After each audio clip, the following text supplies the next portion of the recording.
Ciao, sono Alessandro e queste sono le notizie della Regione Liguria. Si concluderanno entro il 30 giugno i lavori del biodigestore di Saliceti, impianto strategico previsto dal Piano regionale del ciclo dei rifiuti per il trattamento dei rifiuti urbani del Levante Ligure.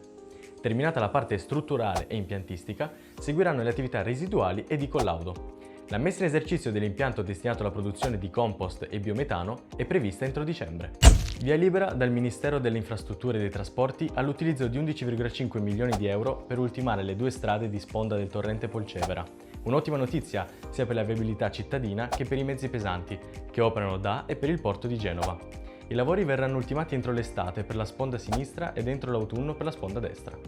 È stato firmato a Moneglia l'accordo tra ANAS, Regione Liguria e i comuni interessati per la predisposizione della progettazione preliminare relativa alle opere di messa in sicurezza del sistema delle gallerie tra Sestri Levante, Moneglia e fino a Deiva Marina, sopralluogo di fine lavori alla stazione di Alassio. Qui è recentemente terminata un'opera di restyling per 5,5 milioni di euro complessivi.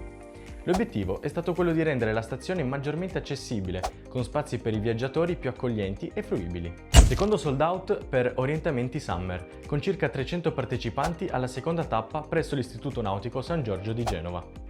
Le 7 successive tappe toccheranno diverse zone del territorio ligure, da Ponente a Levante, fino al 15 luglio. La prossima è prevista per giovedì 25 giugno a Savona. Restate aggiornati sui nostri canali social.